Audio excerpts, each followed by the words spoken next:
अस्सलाम वालेकुम, welcome to my YouTube channel. मैं हूं आपका होस्ट मोहम्मद लुकमान अकरम। तो DEE की जो लेक्चर सीरीज़ है इसमें हमारा आज का टॉपिक है रेकन्सिलिएशन। हम आज देखेंगे कि रेकन्सिलिएशन क्या होता है, इसको कैसे सोल्व किया जाता है और इसमें कौन कौन से स्टेप्स को फॉलो किया जाता है। तो वीडियो स्टार्ट करने से पहले अगर आप चैनल पर न्यू हैं और या फिर आपने अभी तक मेरे चैनल नहीं सब्सक्राइब किया तो ज़रूर सब्सक्राइब करें, क्योंकि सब्सक्राइबर्स बहुत ज़्यादा ज़रूरी हैं। ये आपके लिए आपकी तरफ से अप्रिसिएशन होती है मेरे लिए।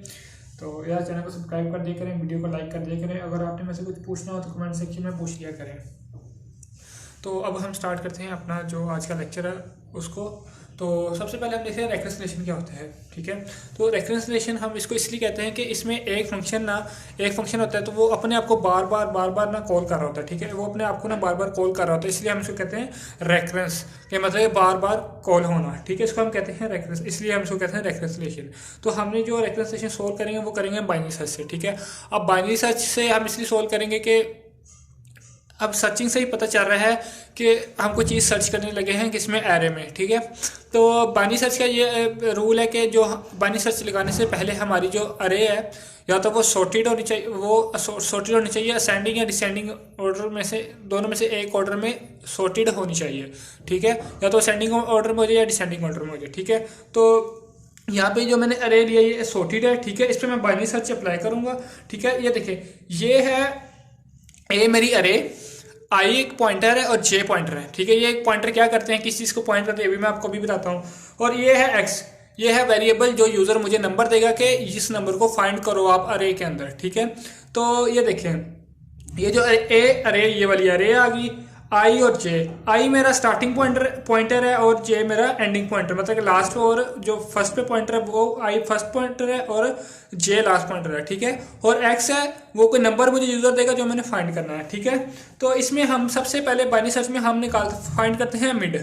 ठीक है, हम जब मिड निकाल लेते हैं फिर हम अरे को दो हिस्सों में डिवाइड कर देते हैं। ठीक है, तो इसको मिड निकालने के लिए आपने आई प्लस जे को डिवाइड कर देना है 2 से। देखें इस टाइम आई की पोजीशन क्या है 1 और जे की पोजीशन क्या है 7, क्योंकि 7 एलिमेंट्स हैं तो 7 इंडेक्स तक मैंने अरे बनाई थी, तो 7 1 प्लस 7 तो हो गया 8, 8 डिवाइड बाई 2 तो 4। तो मतलब कि जो 4 इंडेक्स है इससे ये अरे डिवाइड हो जाएगी। ठीक है, अब अरे मेरी डिवाइड होगी, मुझे मिड मिल गया। सही है, तो अब सबसे पहले जो हम देखेंगे इफ लगा के कि जो मेरा मिड एलिमेंट है मे बी वही एलिमेंट हो जो यूज़र सर्च करना चाह रहा है, कि यूज़र वांट टू सर्च, शायद वही हो।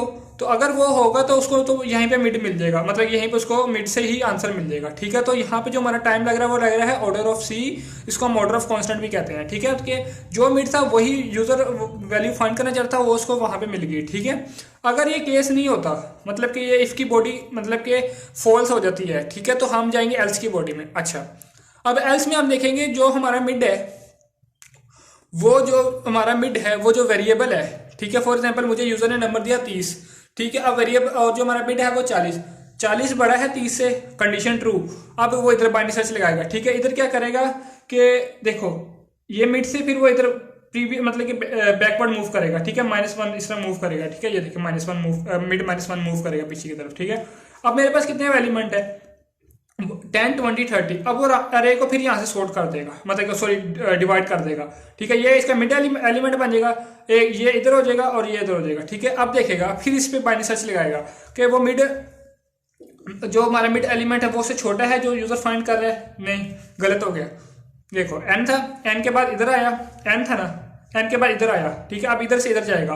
अब जो हम यूजर नंबर फाइंड कर रहे हैं वो तो बड़ा है, जो मिडिल एलिमेंट 20 है इससे बड़ा है, वो फिर इधर मूव करेगा, इधर मूव नहीं करेगा। ठीक है, तो इस तरह ही मतलब कि हम एक नंबर फाइंड करते हैं बाइनरी सर्च को यूज करते हुए। ठीक है, तो अब देखें अगर यहाँ पे मेरा नंबर फॉर एग्जांपल बड़ा होता तो फिर मेरी अरे ने +1 मतलब मिड +1 मैंने मतलब कि फॉरवर्ड मूव करना था। ठीक है, तो इस तरह हमें पता चल जाता है कि हमें मतलब कि एक ये भी पता चल रहा है, इसमें डिवाइड एंड कंकर रूल भी लग रहा है कि जो हमारी सब बड़ी प्रॉब्लम थी हमने उसको सब प्रॉब्लम में डिवाइड किया। ठीक है, तो ये देखें एन था, एन को मैंने n/2 में फिर डिवाइड किया, फिर n/4 में, n/5, n/8 में, इसी तरह ये चलता जाएगा n ओवर k में, मतलब कि k टाइम्स तक हम इसको चला सकते हैं। ठीक है, तो ये देखिए हम तो अब ये देखिए जो इसकी टाइम कॉम्प्लेक्सिटी बन रही है वो तो बन रही है t ऑफ n/2 + c, कि भाई कोई कांस्टेंट टाइम लग रहा है और जो हमारी प्रॉब्लम n है वो n/2 में डिवाइड हो रही है। ठीक है, तो ये इस जो लेक्चर था इसमें हमने देखा कि एक रेक्टेंगुलर क्या होता है और साथ में हमने देखा एक बाइनरी सर्च को कैसे सोल्व किया जाता है। ठीक है,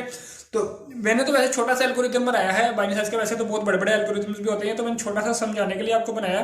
अगर आपको मेरी वीडियो अच्छी लगी हो, आपको मेरा लेक्चर समझ आया हो, तो वीडियो को ज़रूर लाइक करना और अपने दोस्तों के साथ शेयर वगैरह कर दिया करें ताकि जल्दी से जल्दी सब्सक्राइबर ज़्यादा से ज़्यादा मुझे मिले।